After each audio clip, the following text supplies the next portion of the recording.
시편 107편 23절부터 43절 함께 봉독합니다. 배들을 바다에 띄우며 큰 물에서 일을 하는 자는 여호와께서 행하신 일들과 그의 기이한 일들을 깊은 바다에서 보나니, 여호와께서 명령하신즉 광풍이 일어나 바다 물결을 일으켰다. 그들이 하늘로 솟구쳤다가 깊은 곳으로 내려가나니 그 위험 때문에 그들의 영혼이 녹는도다.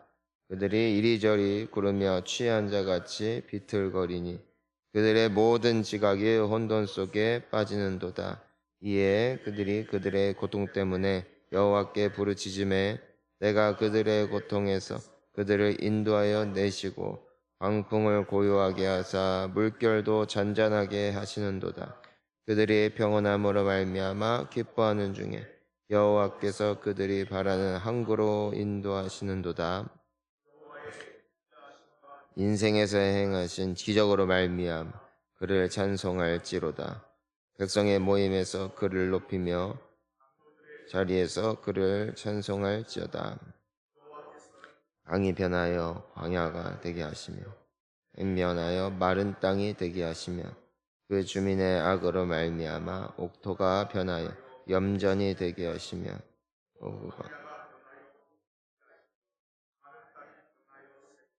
하시고 줄인 자들로 거기에 살게 하사 그들의 거주할 성읍을 피하게 하시고 밭에 파종하며 포도원을 재배하여 풍성한 소출을 거두게 하시며 또 복을 주사 그의 가축이 감소하지 아니하게 하실지라도 다시 압박과 재난과 우환을 통하여 그들의 수를 줄이시며 낮추시는도다. 여호와께서 능욕을 쏟아 부으시고 길 없는 황야에서 유리하게 하시나 궁핍한 자는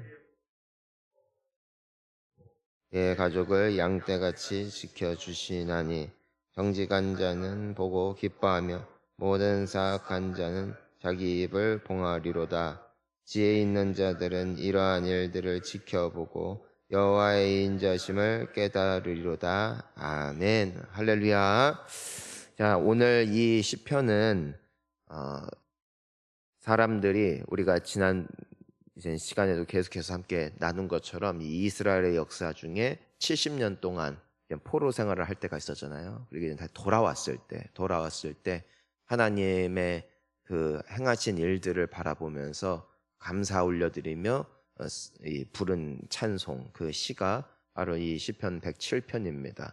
그러니까 무슨 말이냐면은 그 역사를 통해서 돌아보노라니 결국 하나님께서 모든 것들을 공의롭게 정의롭게 사랑 가운데 이루셨다는 것을 발견하게 되는 것을 우리가 볼 수 있게 되는 것입니다. 오늘 우리가 말씀을 통해서 또 우리의 현실을 바라보면서 이때 당시 사람들도 그렇고 우리 때도 그렇고 마치 하나님이 있는지 없는지 막 사는 사람들도 그냥 오히려 더 잘 사는 것 같고 오히려 하나님을 경외하는 사람들은 고통을 받는 것 같지만 시간이 지나고 보면은 무엇을 발견하게 된다는 것입니까? 하나님은 공의로우시고 살아계시다. 하나님은 정직하게 모든 자들에게 심판하실 것이고 치리하실 것이다. 우리가 교회를 다니면서도요, 기억해야 되는 게 있어요. 그게 뭐냐면은 알곡과 가라지 비유를 예수님이 말씀하시거든요. 그러니까 한 밭에 알곡도 있는데 가라지도 있는 거예요. 그게 언제 아냐면은 처음엔 몰라요. 그렇지만 시간이 지나면서 추수할 때가 되면은 알곡은 어떻게 되고 고개를 숙이고 가라지는 고개가 뻣뻣하죠. 희한하게도 진짜 신앙인은 시간이 지날수록 너무 겸손해. 근데 이거는 겸손해라 명령이 아니에요. 그냥 겸손해. 하나님 앞에 겸손해. 사람 앞에서도 겸손해.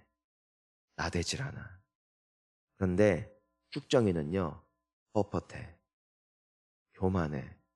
하나님 앞에서도 너무 당당하고 사람 앞에서도 자기 얘기가 너무 많아. 시간이 흘러도 이런 자는 바꿀 수가 없어요. 겸손하세요 말해도, 하나님이 크시다고 말해도 끝까지 뻣뻣해. 끝까지 반항적이야. 끝까지 자기 얘기가 너무 많아. 왜 그런 거 하니? 쭉정이어서 그래요. 근데 그거를 언제 이것들이 분별이 되냐면은 오죽하면 천사들이 물어보거든요. 저 쭉정이를 뽑아버릴까요? 그러니까 그 예수님이 말씀하시잖아요. 납도라 이거야, 납도라. 추수 때가 되면은 타작기기도 돌리는데 알곡들은 모아다가 곡간에다가 두고 그 나머지 그 껍데기들은 다 걷어다가 뭐 불살라 버린다. 그게 최후 심판이다. 최후 심판. 무슨 이것이 보여주는 그림이 있어요. 교회의 그림이거든요, 이게. 교회의 그림. 그러니까 교회 내에도 알곡이 있고 또 뭐도 있다. 쭉정이도 있다 이거예요. 사랑하는 성도님 여러분, 알곡되길 축복합니다. 예수님이 그러니까 우리한테 약속하셨어요. 그가 내 안에 내가 그의 안에 거하면 사람이 뭘 많이 맺나니? 열매를 많이 맺나니. 그러니까 알곡되는 길은 하나예요. 누구 안에 거하는 거? 예수 안에 거하는 거예요. 예수 안에 거하는 거라고요. 사람이 예수 밖에 있으면은 지 주제를 잊는 것이고 예수 안에 있으면은 자기 주제를 찾는 것입니다. 예수를 품으면 열매가 맺히는 것이고 예수를 버리면은 죽정이가 되는 것입니다. 그러니까 나를 떠나서는 너희가 아무것도 할 수 없다라고 예수님께서 말씀하셨다 이거예요. 그러니까 우리는 꼭 알곡이 되어가지고 천국 들어가야 한다고. 천국 가는 길은 알곡되는 길이고 우리가 심판의 날까지 알곡이 되어져서 시간이 지나면 지날수록 고개를 숙이듯이 하나님 앞에서 사람 앞에서 더더욱 정신을 차리고 엎드리는 인생이 되어진다면 우리는 결국 주님께 위로를 받게 될 줄 믿습니다. 무슨 뜻이냐면은 그때까지는 주인이 뭐라고 했다고요? 놔둬라 했다고요. 알곡이든 쭉정이든 같은 밭에서 함께 자란다니까요. 이게 무서운 거예요. 무슨 말이냐면은 그때까지는 알곡은 알곡을 알고요. 쭉정이는 쭉정이를 안다는 뜻입니다. 누가 봐도 저건 쭉쟁이야. 근데 같은 밭에 계속 있네. 똑같이 물을 받아 먹네. 똑같이 주인의 간섭을 받네. 똑같이 모든 환경을 제공을 받았네. 나는 알곡이고 저 사람은 쭉정인데도 똑같네. 이게 우리가 빠지는 딜레마라는 것입니다. 이 이스라엘 백성들이 한때 가졌던 충격이 뭐냐면은 우리는 하나님을 믿는 하나님의 백성들이고 우리를 공격해서 우리를 통해서 승리를 쟁취하고 우리의 모든 부요한 재물과 성전에 있었던 모든 금은 보화를 싹 다 긁어간 이 바벨론 사람들이나 나중에 그 바벨론의 제국을 먹어버려서 또 결과적으로 그들을 이제는 소유하게 된 페르시아 제국들이나 이 사람들은 하나님과 무관하거든요. 쭉정이다 이거예요. 그런데 자기들은 포로로 끌려왔고 그들은 승승장구하고 물론 우리도 죄가 있었다 이거예요. 우리도 하나님 앞에 온전하지 못했음을 우리가 고백을 할 수밖에 없다 이거예요. 그런데 저 사람들은 한 번도 하나님을 사랑한 적도 없고 하나님 앞에 의로웠던 적도 없는데 왜 저들은 저렇게 잘 사는 것 같고 왜 우리는 이렇게 망한 것 같을까? 이것이 이스라엘 사람들이 가지고 있었던 하나님에 대한 의구심이었거든요. 그런데 마침내 그들이 포로에서 돌아오게 될 때 깨달은 것.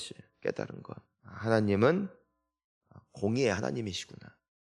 결국에는 하나님을 경외하는 자들을 살리시고 구원하시는구나.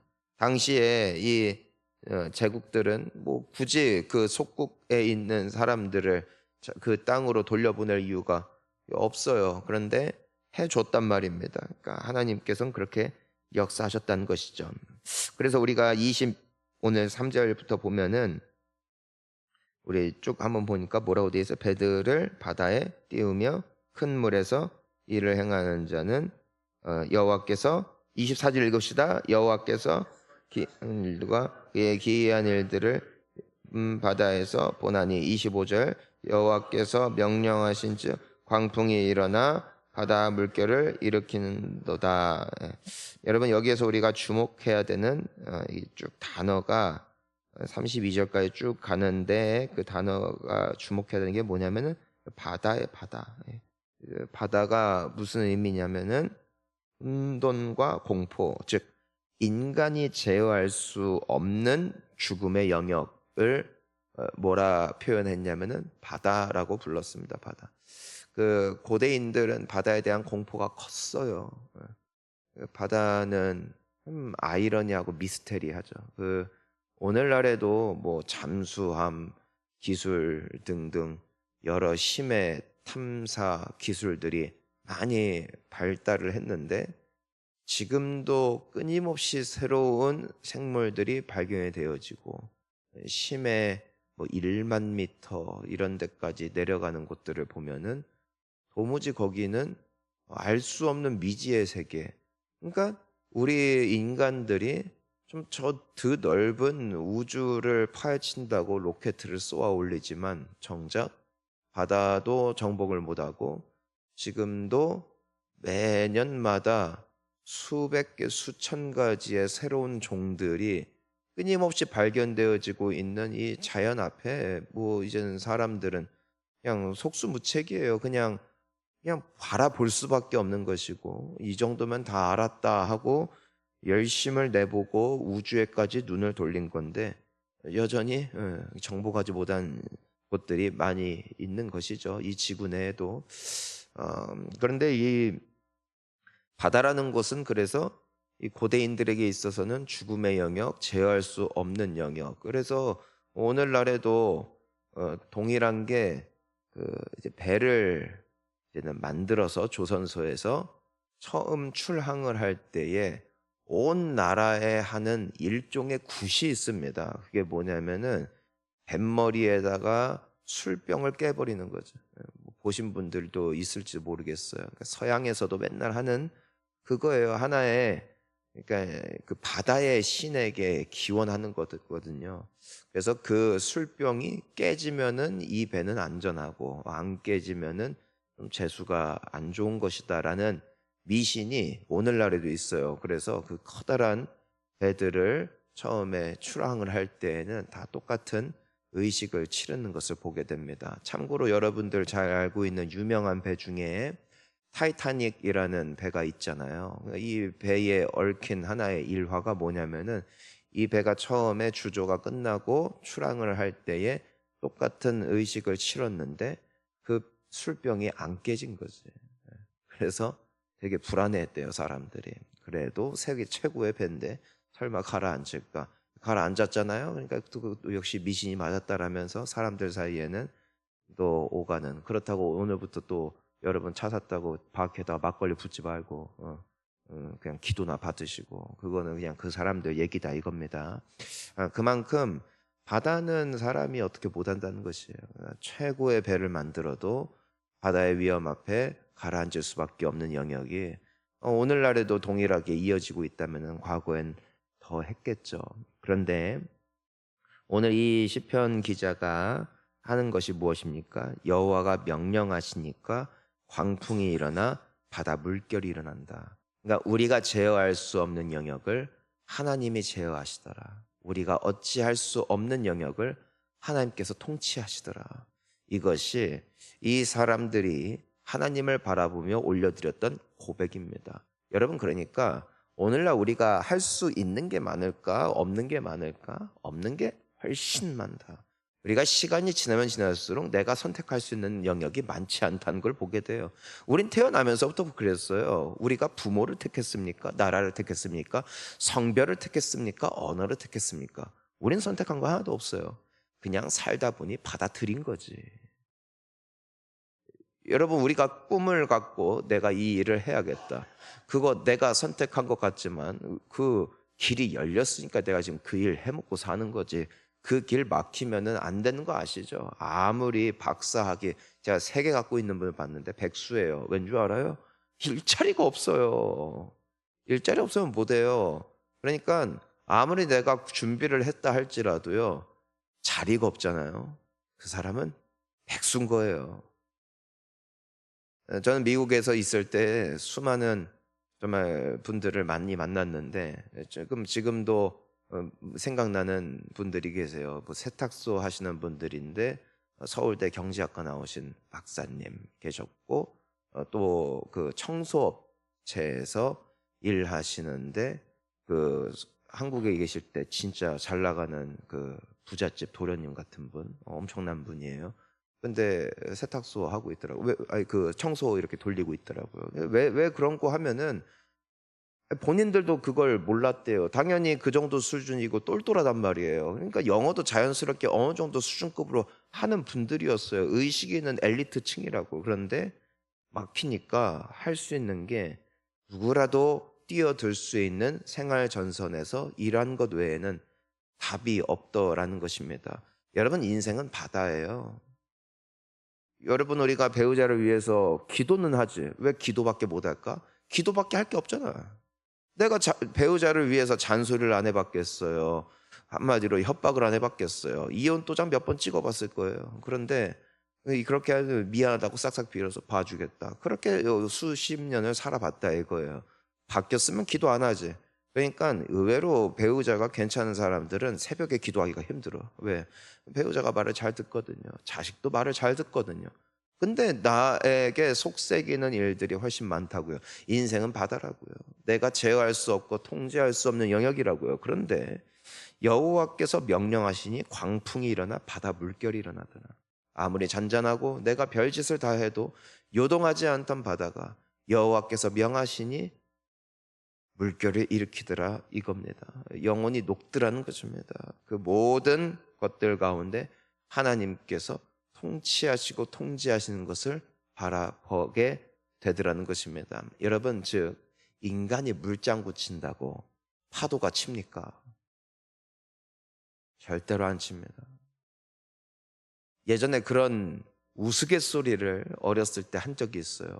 중국 사람들이 한 번의 소변을 보면 홍수가 일어난다. 그런 말이 있을 정도로 사람이 많다는 겁니다. 그런데 안 일어납니다. 안 일어납니다. 그런 말도 했습니다. 온 인류가 한 1m 높이에서 서 있다가 함께 동시에 뛰면 지진이 일어난다. 여러분 일어나지 않습니다. 무슨 뜻입니까? 별짓을 다 해도 꿈쩍 안 한다는 겁니다. 하지만 하나님이 명하시면 지각이 변동되고 하나님께서 마음 먹으시면 홍수가 일어나는 것이고 너무 쉬운 거예요. 하나님께는. 여러분 우리 인생에 우리가 몸부림쳐도 꿈쩍 안 합니다. 가족 문제, 경제 문제, 건강 문제 꿈쩍 안 합니다. 하지만 하나님이 말씀하시면 됩니다. 물이 포도주를 변했습니다. 인간이 별 화학 재료를 다 넣어도 물은 포도주가 될 수가 없습니다. 하지만 그런 찬양이 있습니다. 예수님이 말씀하시니 물이 변하여 포도주 됐네. 주님이 말씀하시면 변하더라는 것입니다. 주님이 응답하시면 우리 인생이 변하더라는 것입니다. 기적이 나타나더라는 것입니다. 주께 소망을 둔 자는 결국에는 위로를 받는 것이고 우리는 그 믿음으로 오늘도 주님 앞에 나아가는 줄 믿습니다. 오늘 말씀을 기억하면서 여러분 몸부림칠 시간에 주님을 바라봅시다. 주님이 가만히 계신 것 같으니까 아무 일도 없는 것 같지만 오늘 이 이스라엘 백성들이 이렇게 고백할 수밖에 없는 이유가 있어요. 주님이 딱 말씀하셨거든요. 포로로 끌려갈 때 선지자를 통해서 70년이다 너희들. 딱 70년이다. 70년 뒤에 돌아올 것이다. 70년 뒤에 돌아올 것이다. 그리고 만 70년이 되었을 때 호레스 황제는 하나의 칙령을 선포합니다. 이스라엘 백성들은 돌아갈지어다. 그렇게 그들이 돌아오게 된 날 선지자의 말을 기억하며 하나님의 약속을 기억한 70년 이후의 세대들은 경악할 수밖에 없었습니다. 하나님이 하셨다. 하나님이 이루셨고 그분께는 불가능한 것이 없다. 그 시편 앞에 우리가 섰습니다. 이 고백이 우리 고백될 줄 믿습니다. 함께 기도하시겠습니다.